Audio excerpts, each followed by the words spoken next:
Bismillahirrahmanirrahim. Assalamualaikum warahmatullahi wabarakatuh. Innal hamdalillah nahmaduhu wa nasta'inuhu wa nastaghfiruh wa na'udzu billahi min syururi anfusina wa sayyiati a'malina. May yahdihillahu fala mudhillalah wa may yudlil fala hadiyalah.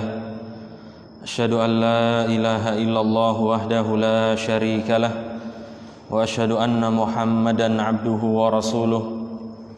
Sallallahu alaihi wa ala alihi wa ashabihi wa man tabi'ahum bi ihsanin ila yaumiddin wa sallama tasliman katsira. Ya ayyuhalladzina amanu taqullaha haqqa tuqatih wa la tamutunna illa wa antum muslimun. Ya ayyuhan nasu taqu rabbakumul ladzi khalaqakum min nafsin wahidah wa khalaqa minha zawjaha وبث منهما رجالا كثيرا ونساء واتقوا الله الذي تساءلون به والأرحام إن الله كان عليكم رقيبا يا أيها الذين آمنوا اتقوا الله وقولوا قولا سديدا يصلح لكم أعمالكم ويغفر لكم ذنوبكم ومن يطع الله ورسوله فقد فاز فوزا عظيما أما بعد فإن أصدق الحديث كتاب الله تعالى wa khairal hadi hadi Muhammadin sallallahu alaihi wasallam wa syarral umuri muhdatsatuha fa inna kulla muhdatsatin bid'ah wa kulla bid'atin dhalalah wa kulla dhalalatin finnar. Ma'asyiral muslimin wal muslimat rahimani wa rahimakumullah.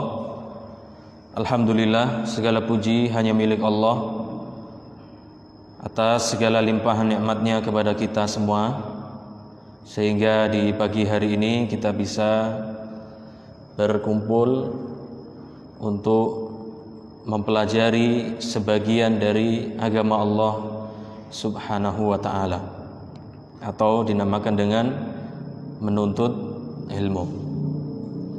Hendaknya kita syukuri Allah Subhanahu wa ta'ala takdirkan kita sebagai orang-orang yang menuntut ilmu agama, karena dengan belajar ilmu agama kita akan mengenal Rabb kita Allah Subhanahu wa ta'ala, mengenal Nabi kita Muhammad sallallahu alaihi wasallam, dan mengenal agama Islam ini dengan dalil-dalilnya dari Al-Quran dan sunnah Rasulullah sallallahu alaihi wasallam yang sahih.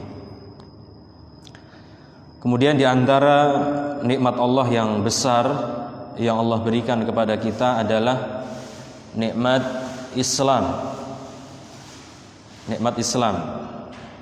Allah Subhanahu wa ta'ala takdirkan kita sebagai umat muslim.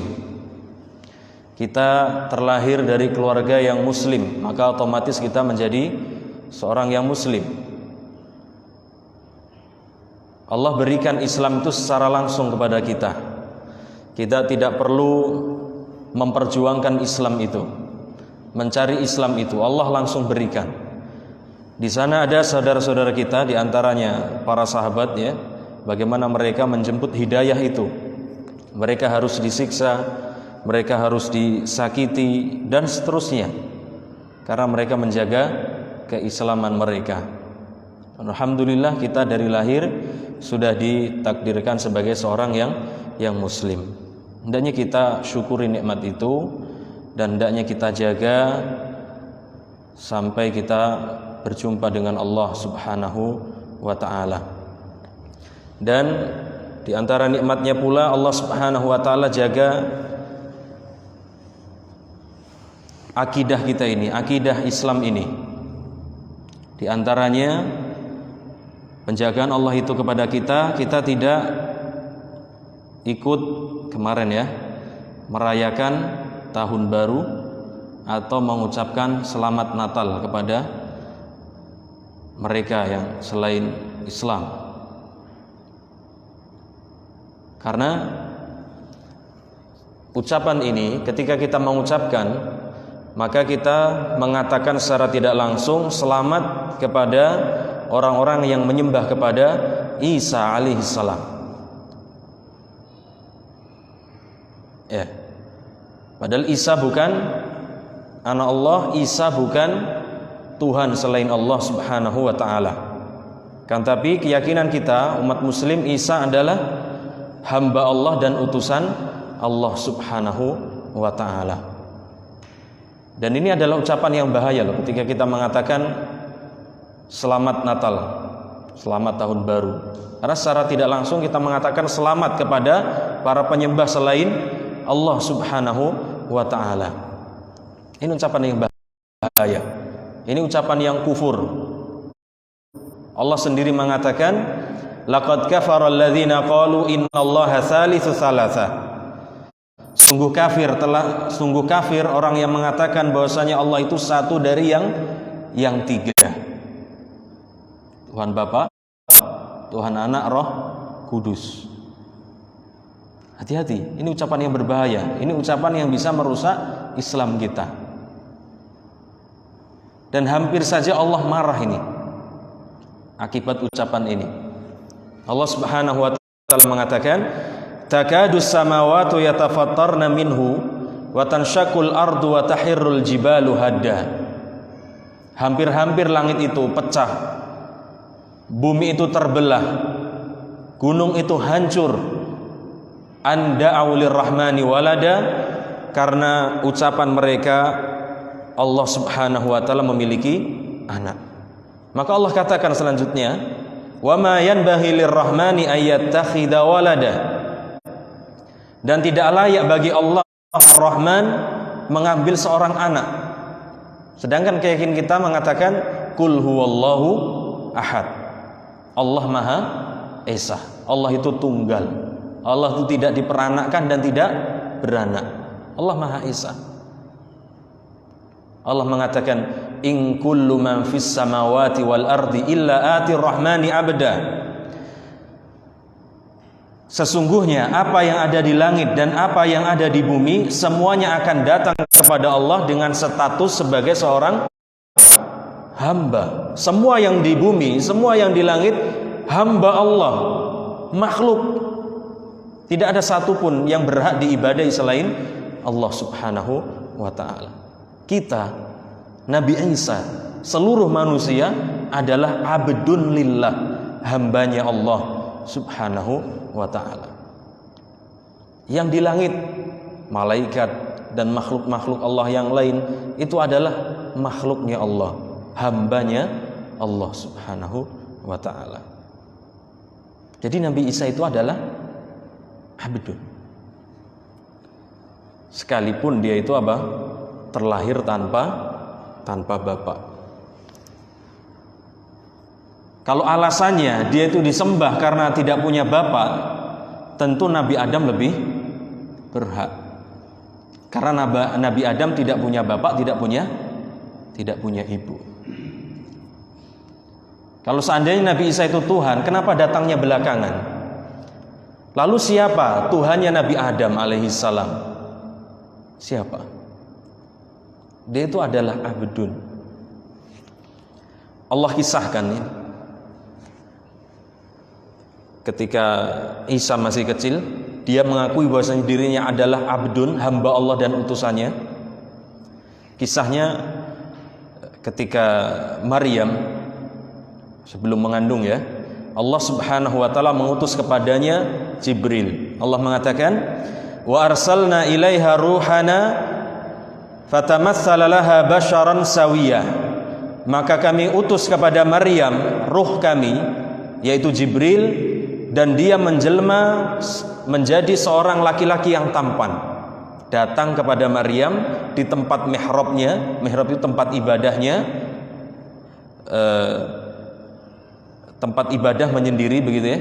Wanita cantik dengan laki-laki yang tampan di satu tempat yang hanya mereka berdua. Maka apa yang dikatakan oleh Maryam kepada malaikat tadi? Qalat inni a'udzu birrahmani minka in kunta taqiyya. Aku berlindung kepada Ar-Rahman, yaitu Allah Subhanahu wa ta'ala, jika kamu adalah laki-laki yang bertakwa. Maryam ingatkan laki-laki tadi. Maka Jibril mengatakan, qala innama ana rasulu rabbika rabbiki li ahaba laki hulaman zakiyya. Aku ini hanya utusan Rabbmu, yaitu Allah Subhanahu wa ta'ala, untuk memberikan kepadamu seorang bayi laki-laki yang suci. Memberikan. bayi laki-laki yang suci.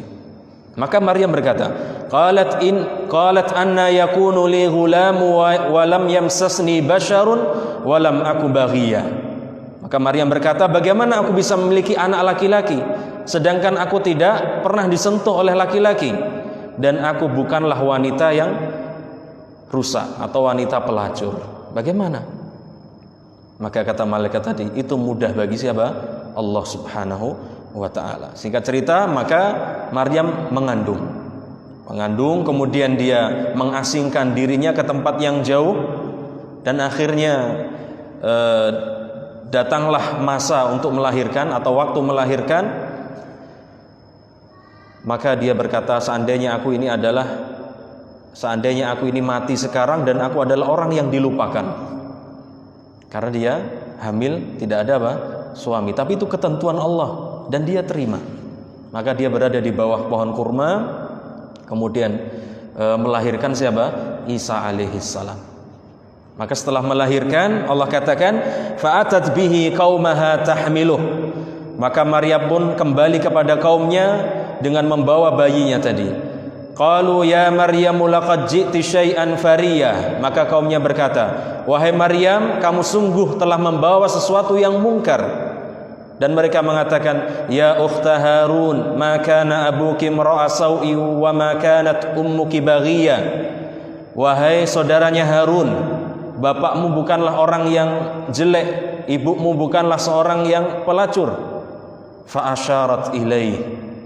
Maka ketika Maryam ditanya kaumnya seperti itu ya, maka Maryam hanya mengisyaratkan kepada bayinya. Diajak ngomong tapi hanya mengisyaratkan kepada bayinya, karena dia bernazar kepada Allah tidak berbicara kepada seorang pun. Dia hanya diam, dia tidak menjawab, hanya mengisyaratkan kepada bayinya. Maka kaumnya berkata, qalu kaifa nukallimu man kana fil mahdi sabiyya. Wahai Maryam, bagaimana kita mau bicara dengan bayi yang masih ada di gendongan? Maka bayi tadi mengatakan, lihat, perhatikan ucapan Isa yang masih kecil. Inni abdullah ataniyal kitaba wa ja'alani nabiyya. Sesungguhnya aku adalah hamba Allah. Abdullah. Ini pengakuan Isa sendiri ya. Abdullah, aku adalah hamba Allah. Allah berikan kepadaku Alkitab dan Allah jadikan aku sebagai seorang nabi. Ini keyakinan kita umat muslim tentang Isa alaihissalam. Pertama, dia adalah hambanya Allah. Yang kedua, dia adalah seorang rasul yang Allah berikan kitab kepadanya. Jadi bukan Tuhan dia, bukan ilah selain Allah, dan bukan anaknya Allah Subhanahu wa ta'ala. Lam yalid wa lam yulad. Kalau Allah punya anak, berarti nanti ada putra mahkota yang mewarisi alam semesta, ya kan? Belum nanti kalau putra mahkotanya khianat, ingin bunuh bapaknya, terjadi peperangan, hancur alam semesta ini. Dan Allah satu-satunya ilah yang berhak kita ibadahi. Dan Allah Subhanahu wa ta'ala pernah menanya Isa, atau bertanya kepada Isa, apakah Isa ini mengajak manusia untuk beribadah kepada dirinya? Allah abadikan dalam ayatnya, wa idz qala Allahu ya Isa ibn Maryam a anta qulta lin-nasi ittakhiduni wa ummi ilahaini min dunillah. Ingatlah ketika Allah berkata kepada Isa, wahai Isa ibn Maryam, apakah benar kamu mengatakan kepada manusia, jadikanlah aku dan ibuku sebagai dua Tuhan dari selain Allah? Maka apa jawabnya Isa? Qala subhanaka ma yakunu li an aqula ma laysa li bihaq. Maha suci Engkau ya Allah, tidak pantas bagiku untuk mengucapkan sesuatu yang tidak hak bagiku. In kuntu qultuhu faqad alimta. Jika aku benar mengatakan itu, sungguh kamu telah mengetahuinya. Ta'lamu ma fi nafsi wa la a'lamu ma fi nafsik. Kamu mengetahui apa yang ada di dalam jiwaku dan aku tidak mengetahui apa yang ada di dalam jiwamu. Innaka anta 'allamul ghuyub. Dan sesungguhnya Engkau adalah zat yang maha mengetahui segala yang gaib. Jelas ya? Itu keyakinan kita, bahwasanya Isa adalah hamba Allah dan utusannya, dan dia tidak pernah mengatakan kepada manusia sembahlah Baik. Isa tidak pernah mengatakan itu. Dan yang dibunuh dan disalib itu bukan Isa, tapi orang yang diserupakan dengan Isa. Allah mengatakan, "Wa ma qataluhu wa ma salabuhu walakin syubbiha lahum." Mereka tidak membunuh Isa, mereka tidak menyalib Isa, akan tetapi yang mereka bunuh dan mereka salib adalah orang yang diserupakan dengan Nabi Isa. Jadi Nabi Isa sekarang di mana? Sekarang di langit. Allah angkat dan nanti turun di akhir zaman untuk membunuh Dajjal. Itu Nabi Isa. Jadi itu bukan Nabi Isa yang mereka sembah. Bukan Nabi Isa. Nabi Isa Allah angkat. Allah angkat dan Allah nanti akan turunkan beliau di akhir zaman untuk membunuh siapa? Dajjal. Ini keyakinan kita jemaah sekalian yang tidak boleh bergeser sedikit pun. Bahwasanya Tuhan kita adalah Allah, satu-satunya yang berhak diibadahi. Yang kedua, Allah tidak punya anak, Allah tidak diperanakan. Ya, itu keyakinan kita. Dan barang siapa yang memiliki keyakinan seperti ini, Allah akan masukkan ke dalam surga. Dalam hadis Rasulullah SAW bersabda, "Man syahida an la ilaha illallah wahdahu la syarikalah wa anna Muhammadan abduhu wa rasuluh wa anna Isa abdullahi wa rasuluh wa kalimatun alqaha ila Maryam wa ruhum min wal jannatu haqqun wan naru haqqun adkhalahu Allahul jannata ala ma kana minal amal."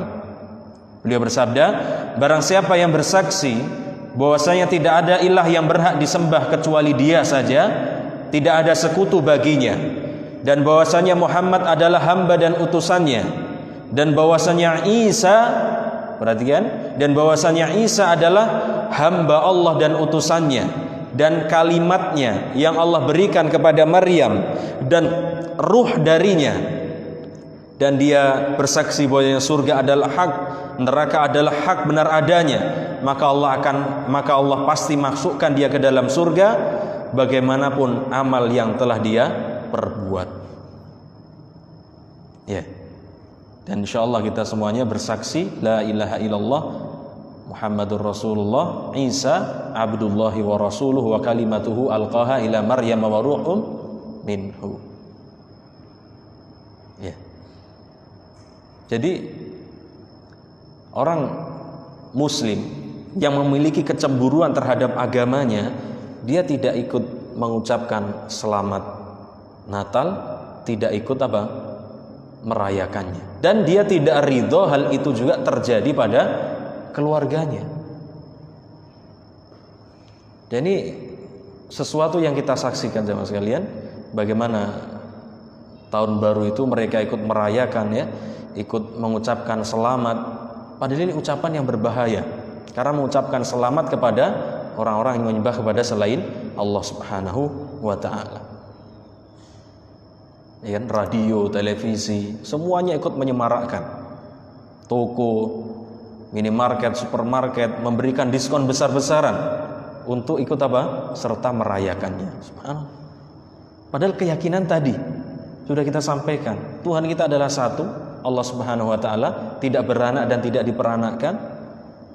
Seorang muslim yang memiliki akidah yang lurus seperti ini, memiliki cemburuan kepada agamanya, dia tidak akan ikut merayakannya. Dan kita sudah mengatakan lakum dinukum waliyadin, bagi kalian agama kalian, bagiku agamaku. Ini prinsip kita.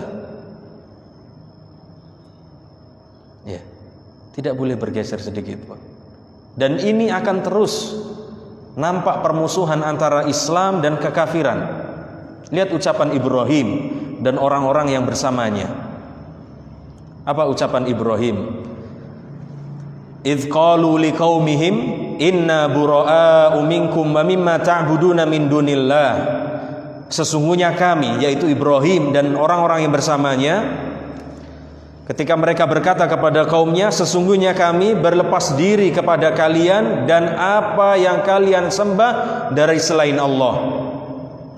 Kafarna bikum, kami ingkari kalian. Wa bada bainana wa bainakumul adawatu wal baghdha abadan hatta tu'minu billahi wahdah.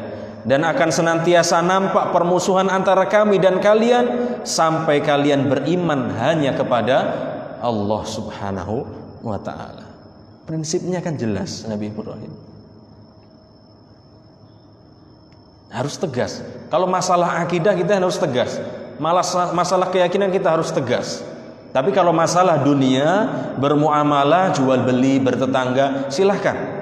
Masalah dunia silakan, karena Nabi dulu juga bermuamalah dengan orang kafir Quraisy.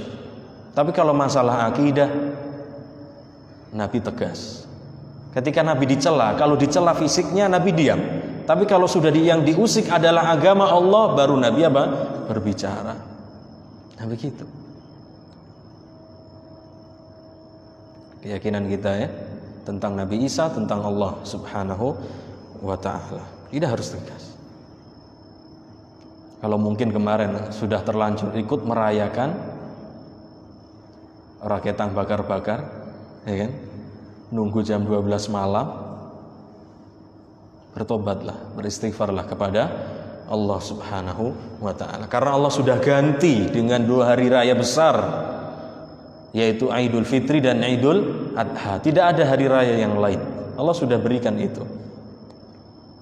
Itu hari raya mereka.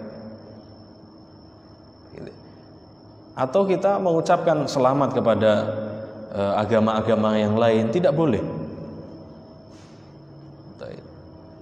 Toleransi dalam urusan apa? Muamalah, urusan dunia. Tapi kalau urusan akidah tidak ada toleransi, tegas. Nabi Ibrahim tegas kepada kaumnya. Rasulullah SAW tegas kepada kaumnya. Begitu ya.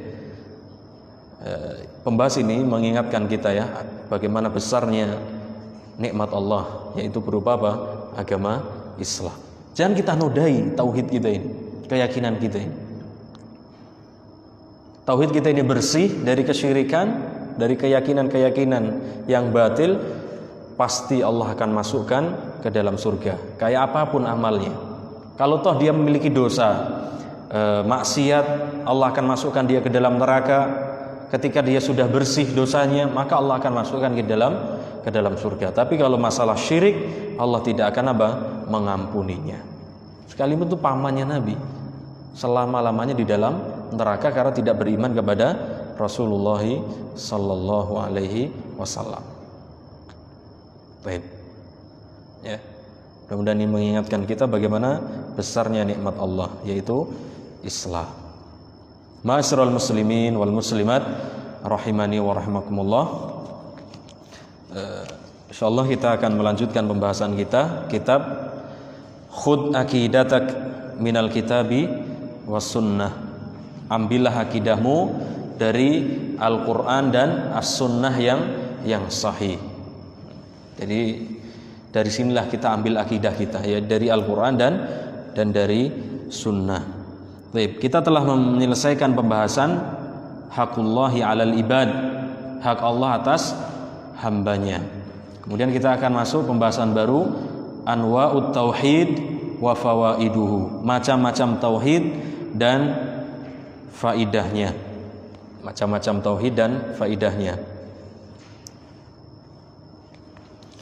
Beliau mengatakan, beliau di sini menggunakan tanya jawab ya. Beliau mengatakan limadza arsalallahu ar-rusula?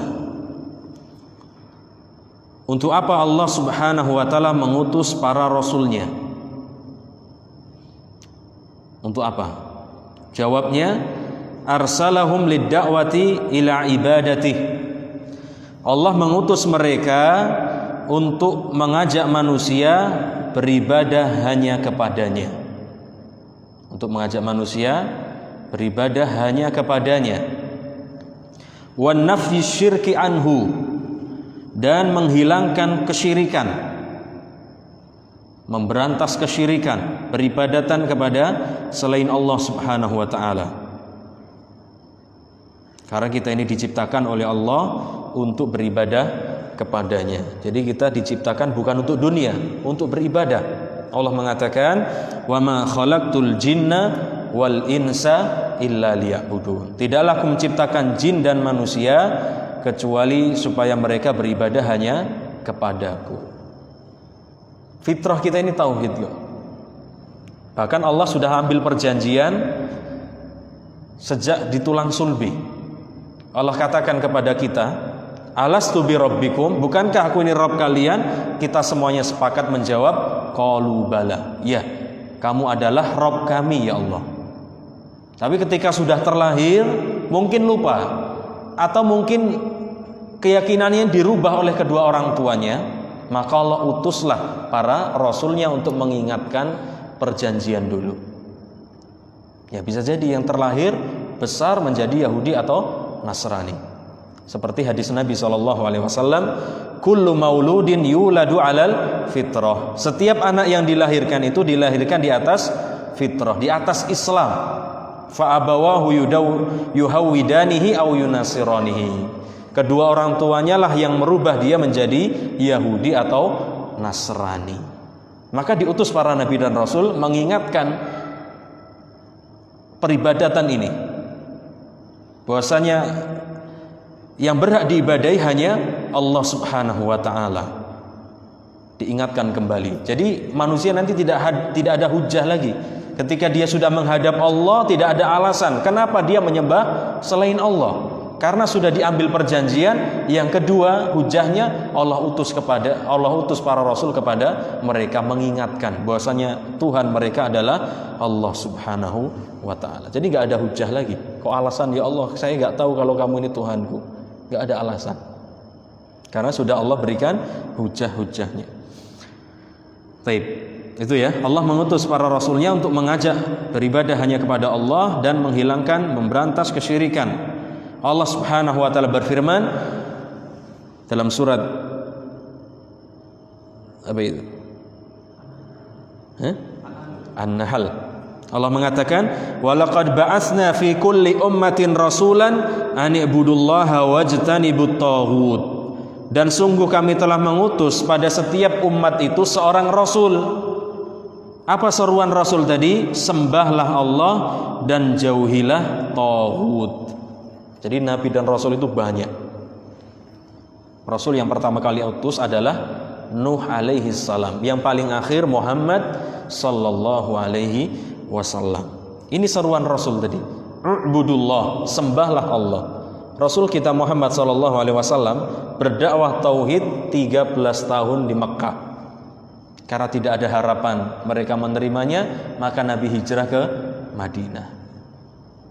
Jadi pertama itu yang beliau ajak. Belum syariat sholat, belum syariat yang lain.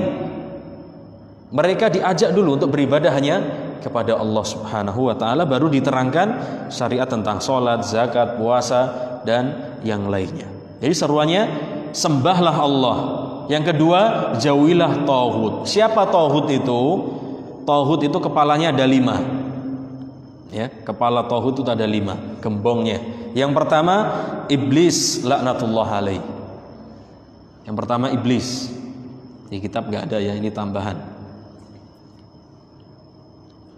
Yang kedua wa man ubida wa huwa radin.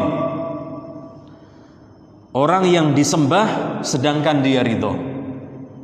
Jadi manusia menyembah dirinya, dia ridho, tidak ada pengingkaran.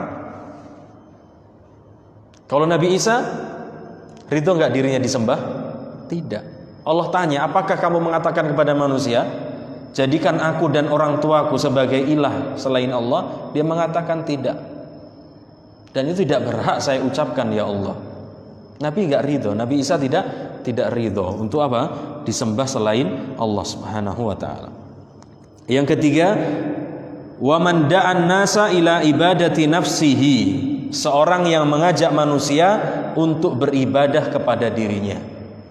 Sembahlah aku. Seperti ucapan siapa? Fir'aun.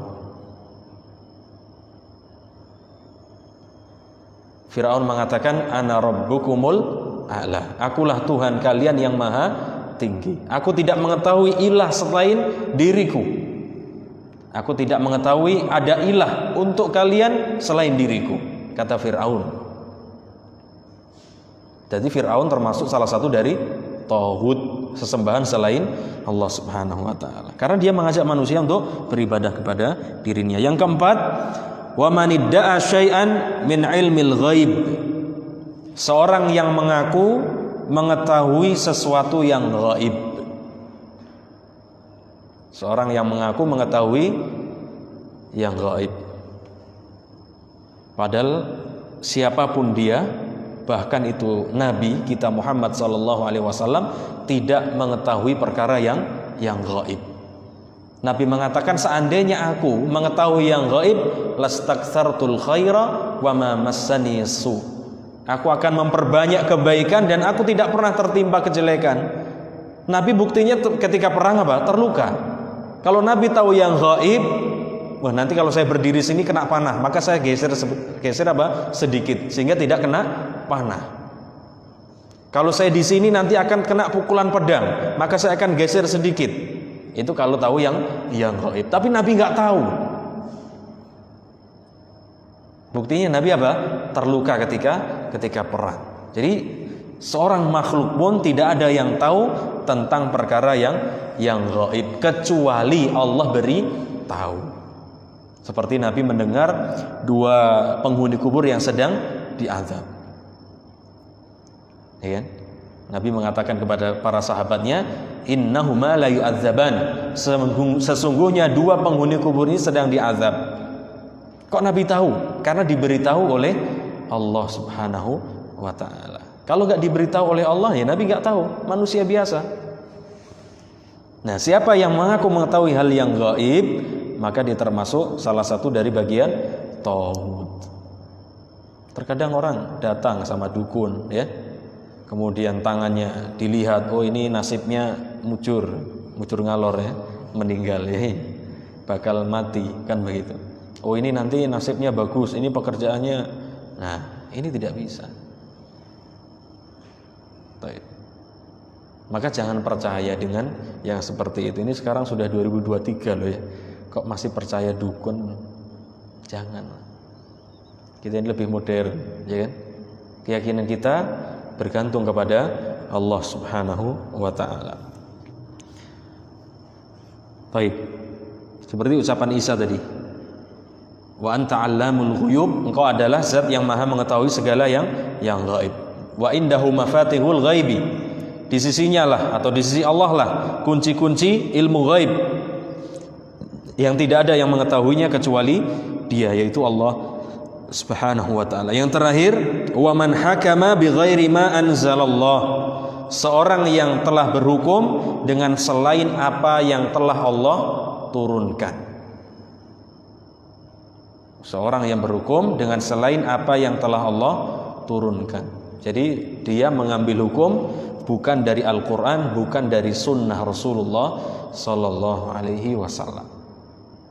Tapi jangan dengan pembahasan ini nanti kita mengkafirkan pemerintah kita. Pakai ayat apa? Wa man lam yahkum bima anzalallah faulaika humul kafirun. Barang siapa tidak berhukum dengan hukum Allah, maka dia orang kafir. Kemudian berbekal ayat ini mengkafirkan pemerintah, sehingga demo, sehingga menggulingkan ke pemerintahannya. Ini keliru. Ya, di negara kita tidak pakai hukum Al-Quran dan Sunnah. Tapi ketika ingin menghukumi seorang itu kafir, harus terpenuhinya syarat terhilangnya penghalang. Baik. Dan kita nggak tahu. Tidak semua hukum itu langsung dijatuhkan kepada orangnya. Mungkin saja dia belum ngerti, mungkin saja dia terkena syubhat, mungkin saja dia dipengaruhi dan selainnya, sehingga dia melakukan perbuatan yang kafir, yang kufur. Banyak di dalam ayat atau di dalam hadis yang hukum itu secara umum, bukan secara khusus. Maka kita pun menghukumnya secara umum. Adapun ketika kita ingin menghukumnya secara perorangan, harus terpenuhinya syarat terhilangnya mawani, penghalang-penghalang untuk dijatuhkan hukum tersebut. Dan ini tugasnya para ulama, tidak sembarang orang. Baik. Seperti seorang amir yang menyembelih, siapa itu? Pemimpin yang bukan seorang amir, seorang pemimpin yang membunuh Ja'ad ibn Dirham. Dia meminta fatwa kepada para ulama, bagaimana ini, sudah jatuh hukum kafir atau belum? Dia tidak ambil tindakan sendiri, minta fatwa kepada para ulama. Ketika mereka sudah memberikan fatwa, sudah jatuh hukum kafir, halal darahnya, baru dia hukum tadi. Dan yang menghukum adalah seorang pemimpin, bukan perorangan. Taib. Jadi ini pembahasannya diserahkan kepada para ulama. Taib. Itu 5 hal dari ru'us at-tawahid, ya, gembong-gembongnya tauhid. Yang pertama iblis, yang kedua orang yang diibadai dan dia ridho, yang ketiga orang yang mengajak manusia untuk beribadah kepada dirinya, yang keempat orang yang mengaku mengetahui hal yang gaib, yang terakhir orang yang berhukum dengan selain apa yang Allah turunkan. Baik. Dan inilah dakwah para nabi dan rasul. Semuanya sama. Mereka mengajak beribadah hanya kepada Allah dan memberantas atau menghilangkan kesyirikan. Itu dalil yang pertama, ya. Dalil yang kedua, Rasulullah SAW bersabda, wal anbiya'u ikhwatun wa dinuhum wahid. Para nabi itu bersaudara, agama mereka satu. Ya, bersaudara. Artinya dakwah mereka satu, sekalipun syariat mereka berbeda. Tapi dakwah mereka tauhid. Semua mereka adalah Muslim, Islam, mengajak beribadah hanya kepada Allah Subhanahu wa ta'ala. Kemudian pertanyaan berikutnya, jemaah sekalian, yang ketujuh, ya.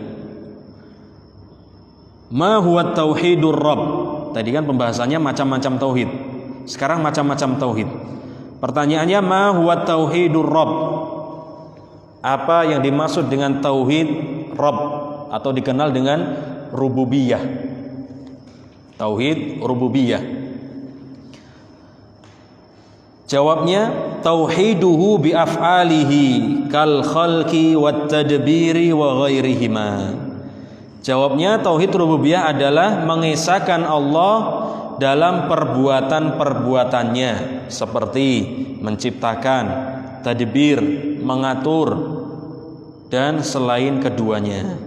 Saya tambahkan seperti atau memberi, mana, mencegah, manfaat, dor, madarat, memberi manfaat, memberi madarat, menghidupkan, mematikan, apalagi mengatur alam semesta ini, menurunkan hujan, menahan hujan, memberikan rizki kepada manusia.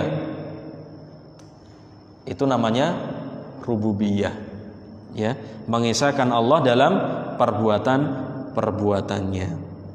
Dalilnya Allah Subhanahu wa ta'ala berfirman, alhamdulillahi rabbil alamin. Segala puji hanya milik Allah, Rabb semesta alam. Dan Nabi SAW bersabda, anta rabbus samawati wal ardi. Engkaulah Rabb langit yang 7 dan bumi. Itu dalilnya bahwasanya Allah sendiri dalam mengatur alam semesta ini. Tidak ada satupun makhluk yang ikut campur dalam mengatur alam semesta ini. Dan masalah tauhid rububiyah ini semua manusia mengakuinya. Bahkan orang-orang kafir dulu pada zaman Rasulullah SAW, mereka mengakui tauhid rububiyah. Baik. Allah kisahkan tentang mereka dalam surat Az-Zukhruf ayat 9. Allah mengatakan, wala in sa'altahum man khalaqas samawati wal ard la yaqulunna khalaqahunnal azizul alim. Jika kamu tanya mereka, siapa yang telah menciptakan langit dan bumi, niscaya mereka akan menjawab, yang menciptakannya adalah Zat yang maha perkasa lagi maha mengetahui. yaitu siapa? Allah Subhanahu wa ta'ala. Allah berfirman dalam surat Az-Zukhruf ayat 87, "Wala in sa'altahum man khalaqahum la yaqulunallah fa anna yufakun." Jika kalian bertanya kepada mereka, siapa yang telah menciptakan mereka, menciptakan diri mereka, niscaya mereka akan menjawab Allah. Maka Allah katakan fa anna yufakun, maka bagaimana kalian dapat dipalingkan dari beribadah kepada selain Allah Subhanahu wa ta'ala. Keyakinan mereka benar tentang tauhid rububiyah, yang menciptakan mereka, yang memberikan rezeki mereka, yang mengatur mereka, yang menciptakan alam semesta ini Allah Subhanahu wa ta'ala. Tapi bagaimana kok mereka itu bisa dipalingkan untuk beribadah kepada selain Allah? Sampai Allah katakan demikian. Ya, ini keyakinan orang-orang kufar Quraisy. Dan Allah katakan dalam surat Al-Mu'minun 84 sampai 89, nanti dibaca ya, nanti kita lihat ya, bagaimana mereka itu semuanya mengakui bahwasanya Allah lah yang menciptakan mereka, yang memberikan rezeki kepada mereka, yang memiliki langit dan bumi dan seterusnya. Mereka mengakui, jemaah sekalian. Tapi ingat, keyakinan mereka ini tidak memasukkan mereka ke dalam Islam. Buktinya Nabi masih perangi. Kalau hanya sekedar keyakinan ini, mereka sudah dikatakan seorang Islam, seorang Muslim, Nabi tidak memerangi mereka. Tapi Nabi masih memerangi mereka. Jadi keyakinan ini saja belum memasukkan manusia ke dalam Islam. Ini tauhid pertama ya, yaitu tauhid ar-rububiyah. Dan ketika kita mengimani tauhid rububiyah ini, kita akan ridho terhadap apa yang Allah takdirkan kepada kita. Karena kita yakin Allah yang mengatur semuanya. Dan kita yakin bahwasanya apa yang Allah berikan kepada kita itu yang terbaik. Itu yang terbaik, sehingga kita tidak mengeluh, sehingga kita tidak marah apa yang telah Allah takdirkan kepada kita. Baik, ya, kita akan ridho, karena itu menjadi ketentuan Allah Subhanahu wa ta'ala. Itu tauhid rububiyah, tauhid yang pertama. Kemudian yang kedua, tauhid uluhiyah. Ma huwa tauhidul ilah?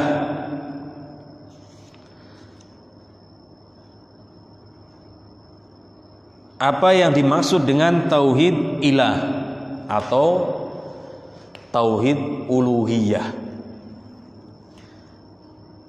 Jawabnya, huwa ifraduhu bil ibadah kadduai wadz-dzabhi wan nadri.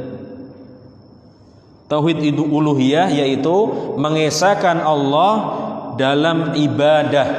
Contohnya doa, menyembelih, bernazar, apa lagi? Salat, puasa, zakat, apa lagi? Berkurban. Semua ibadah ya kita berikan hanya untuk Allah Subhanahu wa ta'ala. Dalilnya Allah Subhanahu wa ta'ala berfirman, wa ilahukum ilahu wahid la ilaha illa huwar rahmanir rahim. Dan ilah kalian adalah ilah yang satu, tidak ada ilah yang berhak disembah kecuali Dia yang Maha Pengasih lagi Maha Penyayang. Dalam surat Al-Baqarah. Bahkan perintah yang pertama kali dalam Al-Quran adalah ibadah. Apa Allah katakan? Ya ayyuhan nasu u'budu rabbakumul ladzi khalaqakum walladzina min qablikum la'allakum tattaqun. Wahai sekian manusia atau seluruh manusia, sembahlah Rabb kalian, yaitu Allah Subhanahu wa ta'ala, yang telah menciptakan kalian dan orang-orang sebelum kalian supaya kalian bertakwa. Itu perintah pertama kali dalam Al-Quran, yaitu agar kita beribadah hanya kepada Allah Subhanahu wa ta'ala. Wa ilahukum ilahu wahid. Ilah kalian adalah ilah yang satu. Tidak ada ilah yang berhak disembah kecuali Dia yang Maha Pengasih lagi Maha Penyayang. Dalil yang kedua, hadis Rasulullah sallallahu alaihi wasallam, beliau bersabda, "Falyakun awwalu ma tad'uuhum ilaihi syahadata alla ilaha illallah muttafaqun alaih." Hendaklah pertama kali yang kamu serukan kepada mereka adalah bersaksi bahwasanya tidak ada ilah yang berhak disembah kecuali Dia. Ini ketika Nabi mengutus Mu'ad ke Yaman.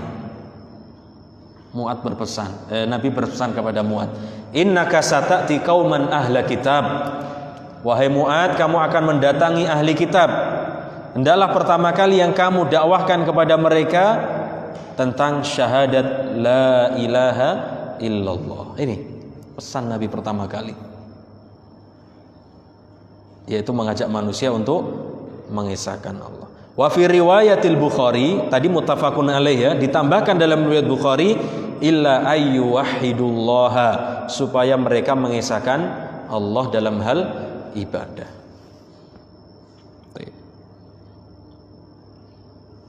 Dan tauhid inilah yang menjadi apa? Menjadi sebab perselisihan antara Nabi dan kaumnya. Sebab terjadinya peperangan ini. Baik.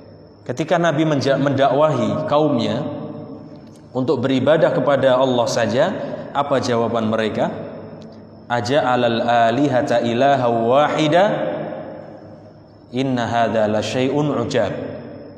Apakah Muhammad ini ingin menjadikan Tuhan-Tuhan yang banyak itu menjadi hanya satu saja, yaitu Allah Subhanahu wa ta'ala? Ini perkara yang menakjubkan, ini perkara yang aneh. Tuhan kita banyak, Lata, Uzza, wa Manat, Salisatul Ukhra, banyak. Anak sapi, ada anak patung apa? Patung apa? Buddha, patung. Banyak, apalagi di keliling Ka'bah dulu, banyak sekali patung-patung yang mereka sesembahi. Baik. Itu yang menyebabkan apa? Perselisihan antara Nabi dan kaumnya. Maka pertama kali yang harus kita dakwahkan tentang ini, tentang tauhid. Dan Allah satu-satunya yang berhak. Allah Subhanahu wa ta'ala mengatakan dalam surat Luqman ayat 30, "Dzalika bi anna Allaha huwal haqq wa anna ma yad'una min dunihil batil." Allah lah satu-satunya yang berhak untuk diibadai, dan apa yang selain Allah adalah sesembahan yang batil. Jadi maksudnya janganlah kita memiliki keyakinan bahwasanya di sana ada sesembahan selain Allah Subhanahu wa ta'ala. Makanya dalam menerjemahkan la ilaha illallah itu yang benar. Yang benarnya bagaimana? Tidak ada sesembahan yang berhak disembah kecuali Allah. Itu baru terjemahan yang benar. Dan Allah lah satu-satunya berarti yang berhak. Tapi kalau menerjemahkan la ilaha illallah dengan tidak ada ilah kecuali Allah, berarti semua yang ada itu adalah Allah. Tidak ada sesembahan kecuali Allah. Sedangkan manusia itu sembahannya banyak. Berarti semuanya itu siapa? Allah. Taib. Mereka orang-orang kufar Quraisy tidak mengucapkan la ilaha illallah karena mereka ngerti artinya. Arti la ilaha illallah. Maka mereka enggak mau mengucapkan. Maka sungguh aneh ketika orang mengucapkan la ilaha illallah kemudian beribadah kepada selain Allah. Contohnya tadi, ibadah itu apa? Seperti berdoa kepada selain Allah. Misalnya doa memanggil-manggil selain Allah, ya Syekh Abdul Qadir Jailani aghisni, atau ya Syekh siapa, ya dipanggil-panggil. Ini enggak boleh. Atau bahkan memanggil Rasulullah, ini juga nggak boleh. Aghisni ya Rasulullah, Allah Allah aghisni ya Rasulullah, tolonglah aku wahai Rasulullah. Ini tidak boleh. Ini syirik. Karena yang mampu memberikan hanya Allah Subhanahu wa ta'ala. Jadi janganlah berdoa kepada selain Allah, apalagi doa kepada yang sudah mati. Mereka itu butuhnya doa kita, bukan kita doa kepada mereka. In tad'uuhum la yasma'una du'aakum. Kata Allah, jika kalian berdoa kepada mereka, orang-orang yang sudah mati, mereka tidak akan mendengar doa kalian. Seandainya mereka mendengar, mastajabu lakum, mereka tidak akan bisa memenuhi doa kalian. Baik. Banyak yang ziarah kubur ya. Misalnya pakai bis ke ziarah Wali Songo, kuburannya dibangun megah, berdoa di situ, mengambil wasilah perantara. Allah nggak butuh perantara. Kalau mau ziarah banyak di sini kuburan, banyak nggak di sini? Banyak ya. TPU banyak. Tujuannya apa sih ziarah kubur itu? Mengingat kematian. Nabi mengatakan, zurul kubura fa innaha tudzakirukumul akhirah. Ziarahilah kubur-kubur itu, karena dengan berziarah kubur akan mengingatkan kalian dengan negeri akhirat. Ketika kita malas ibadah, ketika hati kita ini keras, tidak mau lunak ketika mendengarkan Al-Quran, malas beribadah, datanglah kepada kuburan, ziarah. Ingat bahwasanya kita ini akan mati, akan menghadap Allah, akan mempertanggungjawabkan semua apa yang kita kerjakan. Kalau kita ke sana kan ziarah, nanti kita akan ingat. Dan kita tidak tahu kapan kita akan mati toh. Allah sudah berpesan, "Watazawwadu fa inna khairaz zadid taqwa." Berbekallah, harus sebaik-baik bekal adalah ketakwaan kepada Allah Subhanahu wa taala. Baik. Contohnya apa lagi tadi? Berdoa, kemudian menyembelih ibadah. Jangan kita menyembelih untuk selain Allah, sekalipun hanya seekor lalat. Ada kan kisah, ya, masuk neraka karena sebab seekor lalat. Karena dia mau masuk satu kampung, sebuah kampung, dia dilarang. Sampai kamu mengorbankan sesuatu untuk Tuhan-Tuhan kami. Kata dia nggak punya apa-apa, maka dia suruh mencari apa seadanya lah, lalat ya lalat, pokoknya dikorbankan untuk selain Allah. Dengan sebab itu dia masuk apa? Neraka. Baik. Apalagi yang disembelih kambing, ditanam di perempatan. Insya Allah ini yang seperti ini nggak ada lagi ya. Itu zaman dulu, sekarang sudah modern orang. Baik. Nah, ini tidak boleh. Bersih-bersih kampung ya, bersih-bersih kampung kerja bakti, ya, bukan nanam kepala. Supaya penunggu kampung tidak marah, supaya penunggu laut mana itu tidak marah.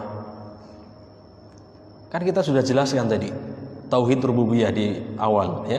Semua yang terjadi itu dengan kehendak Allah Subhanahu wa ta'ala. Kok seandainya nggak berkorban untuk selain Allah, misalnya penunggu laut, kok terjadi bencana, kita katakan itu sudah takdir Allah Subhanahu wa ta'ala, bukan karena yang lain. Karena semuanya makhluk. Baik. Ini harus perlu kita pahami. Ya, menyembelih itu adalah ibadah. Bernazar itu adalah ibadah. Sudah Allah perintahkan kita untuk mengatakan Qul inna sholati wa nusuki wa mahyaya wa mamati lillahi rabbil alamin. Katakanlah sungguhnya salatku, sembelihanku, hidup dan matiku hanya untuk Allah Rabb semesta alam. Dan jangan dipahami ibadah itu hanya sujud kepada selain Allah ya. Tadi menyembelih, berdoa kepada selain Allah itu adalah kesyirikan. Dan semuanya ini Allah yang mampu, selain Allah tidak bisa. Baik. Itu yang kedua ya, tauhid uluhiyah. Ini kalau kita bahas sangat luas ya. Ini tebal ini kitabnya saya bawakan. Baik. Itu tauhid uluhiyah. Dan sedikit saya kisahkan, dulu dari Adam sampai Nuh itu manusia tidak ada yang berbuat syirik.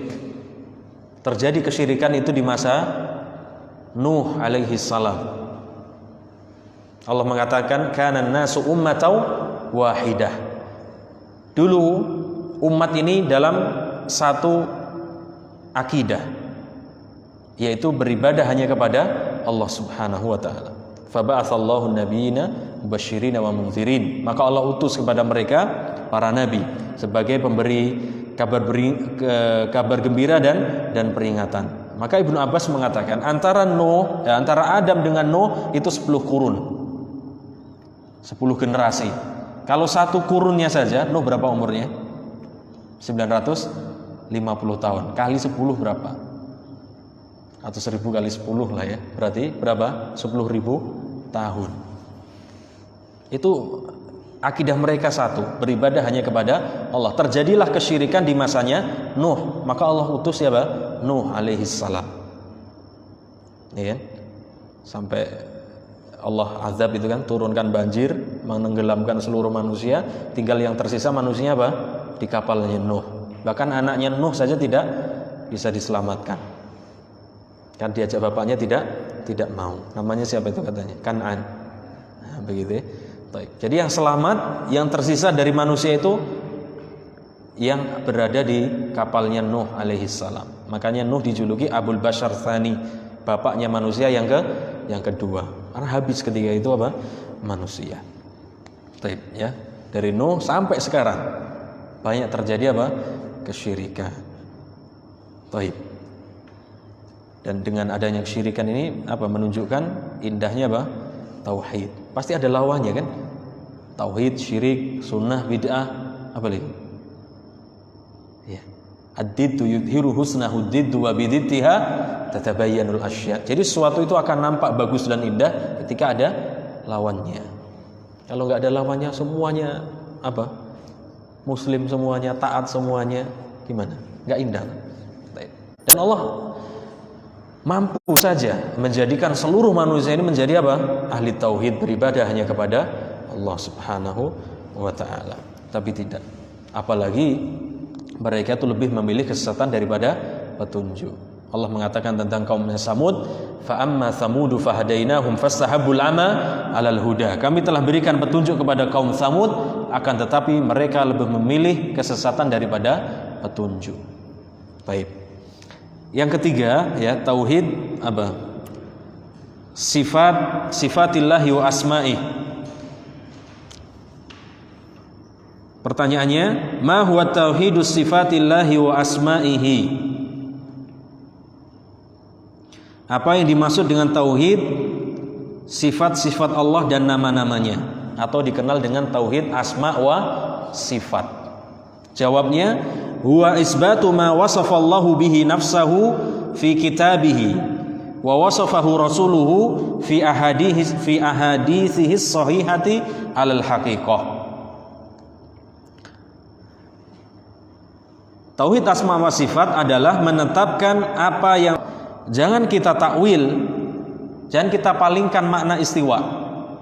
Istiwa diartikan menguasai misalnya. Allah maksudnya menguasai arsy, bukan bersemayam di atas arsy. Taib.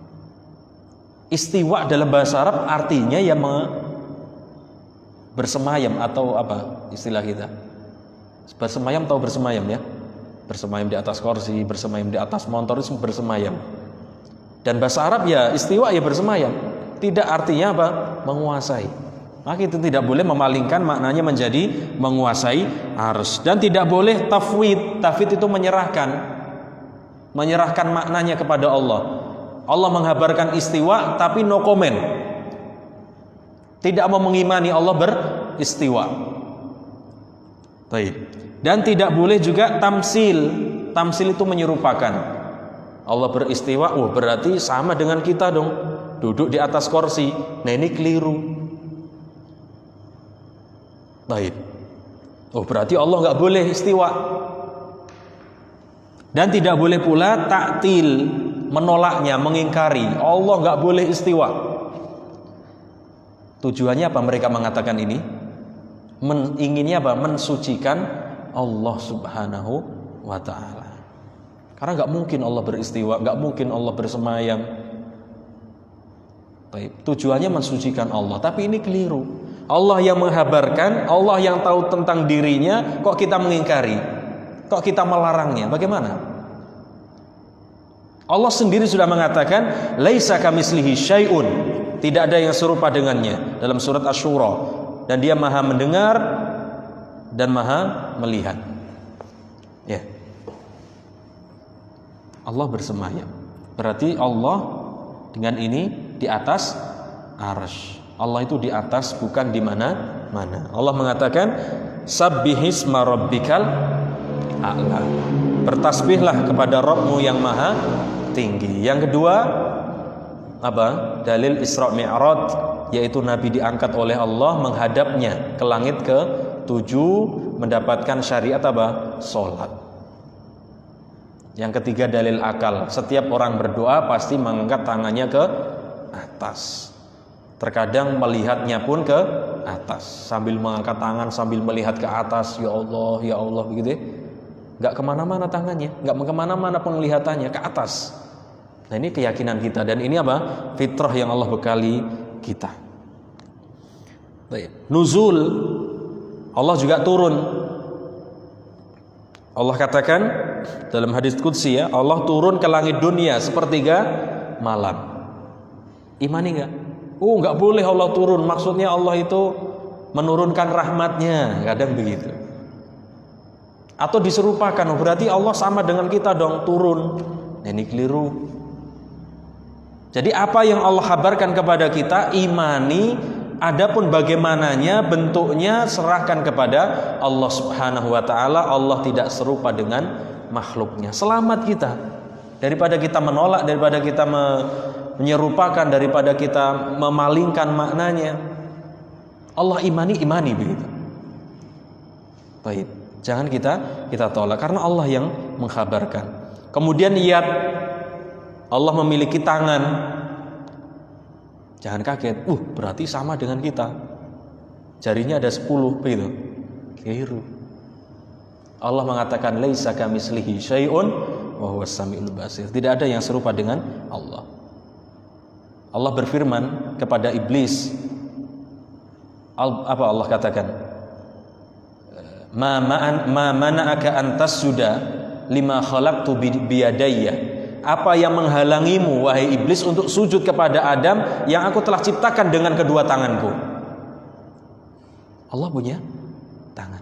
Atau dalam surat Al-Mulk, tabarakalladzi biyadihil mulk.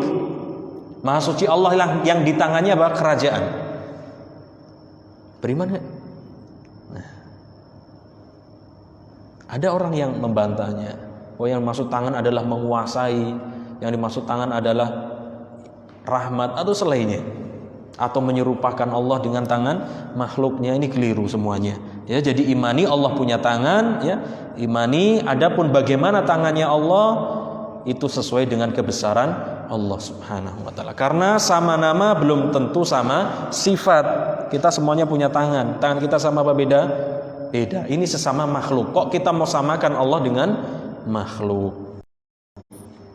Ini kan apa ini? Maha suci Allah kalau kita samakan dengan makhluknya. Baik.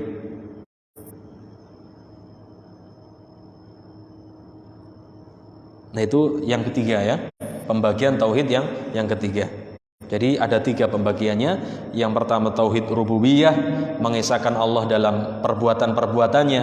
Yang kedua tauhid uluhiyah, mengesahkan Allah dalam beribadah kepadanya, seperti doa, menyembelih, sholat, puasa, dan seluruhnya dari macam-macam ibadah. Dan yang ketiga tauhid asma wa sifat, mengesahkan Allah dalam nama-nama dan sifat-sifatnya. Allah memiliki 99 nama. Itu yang kita ketahui. Tapi apa yang disimpan di sisinya masih banyak. Seperti dalam hadis, awista'sarta bihi fi ilmil ghaibi indak, atau yang nama-nama yang kamu simpan di ilmu ghaibmu. Yang Allah kabarkan kepada kita 99, seperti dalam surat Asy-Syura tadi, Samiul Basir. Allah Maha mendengar, Allah Maha melihat. Jangan kita pahami, oh berarti mendengar ada daun telinganya, melihat ada bola matanya. Itu serahkan semuanya kepada Allah Subhanahu wa taala. Kewajiban kita hanya mengimani. Jangan dibagaimanakan, jangan diserupakan. Karena Allah Maha suci dari serupa dengan makhluknya. Laisa kamitslihi syai'un wa huwas samiul basir. Kemudian mungkin ada orang yang bertanya, bagaimana atau dari mana kamu membagi tauhid seperti ini? Kan tidak ada dalilnya dari Al-Quran, dari hadis. 3 pembagian ini adalah hasil penelitian para ulama. Kalau kita baca Al-Quran, isinya 3 ini ketika membahas Allah, yaitu Allah pencipta kita, pengatur kita, yang memberikan rezeki kepada kita. Yang kedua, yang membahas Allah, ketika membahas Allah ya, bahasanya Allah adalah ilah yang berhak diibadahi. Dan yang ketiga, kita akan jumpai nama-nama dan sifat dalam Al-Quran. Dah 3 hal ini. Jangan nanti dikatakan bid'ah. Ini hasil penelitian. Kok misalnya tidak mau meyakini tauhid ada 3? Tidak mau meyakini tidak apa-apa. Yang penting dalam masalah 3 hal ini jangan sampai menyekutukan. Misalnya meyakini di sana ada wali kutub ini ikut mengatur menurunkan hujan, mengatur kestabilan alam misalnya. Nah ini berarti dia telah berbuat syirik dalam tauhid rububiyah. Ketika dia berbuat syirik dalam ibadah, berarti dalam tauhid rububiyah dia telah mensekutukan Allah. Jadi tidak mau menerima pembahasan ini supaya mudah dipahami. Kemudian dalam masalah tauhid dia berbuat syirik.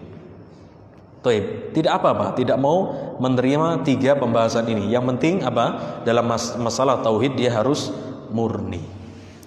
Tidak ada dia mensekutukan Allah Subhanahu wa taala. Ada orang juga mengatakan, membagi tauhid ini sama saja Trinitas. Nah ini keliru juga. Enggak ada.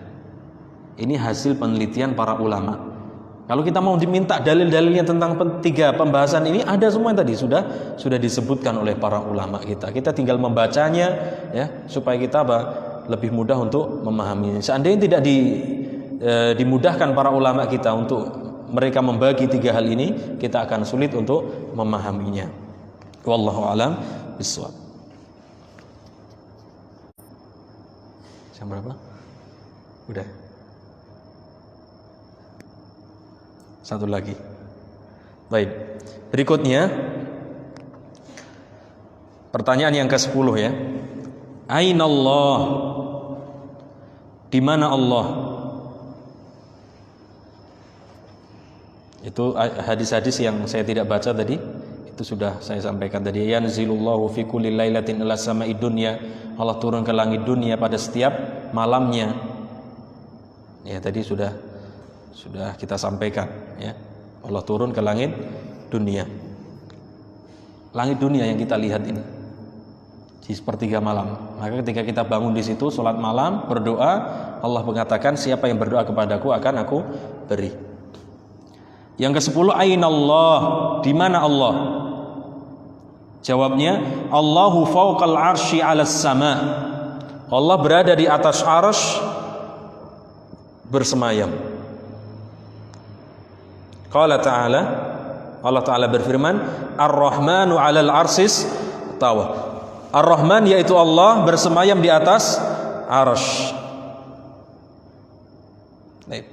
Oh berarti Allah gak Allahu Akbar dong. Allah gak maha besar dong. Apa arsy-nya lebih besar, meliputi Allah?